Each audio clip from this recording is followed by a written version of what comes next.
من كام قرش كان بيلمهم وهو صغير في قرية فقيرة بالمنوفية لحد ما بقى صاحب امبراطورية ضخمة جدا اسمها العربي، بيشتغل فيها عشرات الآلاف وبيوصل إنتاجها لكل بيت في مصر. قصة محمود العربي اللي مش مجرد حكاية رجل أعمال، دي ملحمة كفاح حقيقية بدأت ببضاعة بسيطة على مصطبة قدام بيتهم، وانتهت بقلعة صناعية تنافس أكبر الشركات العالمية. اسمه عمره ما هيتنسي في مصر، لأنه مش مجرد رجل أعمال، لا ده كان حكاية كفاح من أول ما اتولد لحد آخر يوم في عمره. الحاج محمود العربي اتولد سنة 1932 في قرية صغيرة جدا اسمها أبو ركبة بمركز أشمون بمحافظة المنوفية.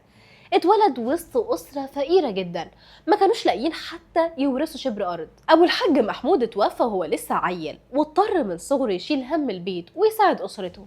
ومن اللحظة دي بدأ مشوار طويل من التعب والشقة. من هو صغير كان عنده ميول للتجارة، كان بيجمع 30 أو 40 قرش ويديهم لأخوه اللي في القاهرة عشان يجيب له ألعاب نارية وبالونات، كان يفرشهم على المصطبة قدام بيته في العيد وبيبيع لولاد القرية ويكسب 15 قرش. القروش دي كان بيديها تاني لأخوه عشان يجيب له بضاعة تانية. يعني من طفولته كان بيفكر بعقلية تاجر. ولما كمل 10 سنين قرر يسافر القاهرة، اشتغل الأول في مصنع روائح وعطور، بس ما استحملش الشغل جوه الأماكن المقفولة وساب المصنع بعد شهر واحد بس. راح بعدها محل في الحسين بمرتب 120 قرش، ومع الوقت مرتبه وصل ل 320 قرش. وبعدها اشتغل في محل جملة، ودي كانت المدرسة الحقيقية اللي علمته أصول التجارة.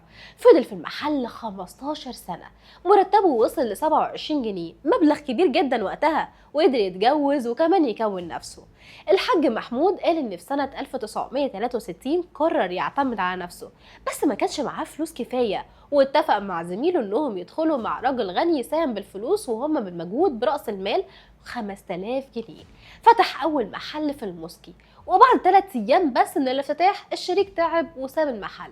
فمحمود العربي شال الشغل كله على كتافه وبدأ يحقق أرباح خيالية. التجار سموه التاجر الأمين، وسمعته بقت أحسن من محلات كتير حواليه. ومع مرور الوقت وسع تجارته وبدأ يجيب إخواته يشتغلوا معاه، ووسع كمان النشاط من الأدوات المكتبية للسلع التانية.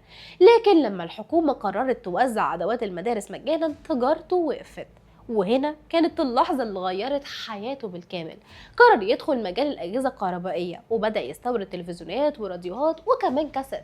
وفلوس السبعينات اتعرف على مهندس ياباني بيشتغل في توشيبا وكان بيدرس في الجامعة الأمريكية. المهندس ده كتب تقرير لشركته إن محمود العربي هو الشخص المناسب ياخد توكيل توشيبا في مصر، ومن هنا اتفتحت أبواب الخير. سنة 1975 محمود العربي سافر اليابان وشاف بعينه المصانع هناك. رجع مصر مصمم إنه يبني مصانع زيها بالظبط، وفعلا سنة 1978 أنشأ مصنع توشيبا العربي، وكان متفق مع الشركة إن المكون المحلي يبقى 40%، وبعد كده ارتفع لحد ما وصل 95%.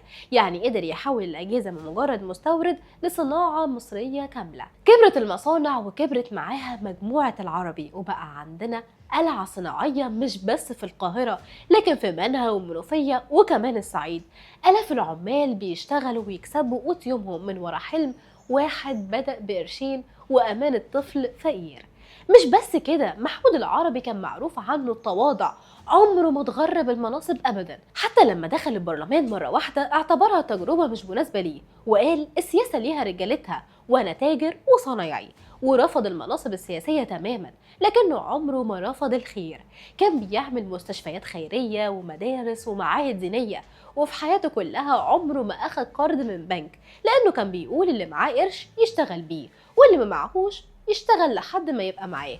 فلسفته في النجاح كانت البساطة والصدق وكمان الأمانة. فضل محمود العربي رمز للاجتهاد والكفاح لحد ما توفاه الله يوم الخميس 9 سبتمبر 2021. يومها آلاف الناس خرجوا من كل المحافظات للجنازة في قريته أبو ركبة كأنه واحد من أهلهم. رحل شهبندر التجار، لكنه ساب وراه قصة عظيمة مش بس في الصناعة لكن في الأخلاق والتواضع. قصة بتعلمنا إن النجاح الحقيقي مش بس بالفلوس، النجاح هو الأمانة والاجتهاد وحب الناس.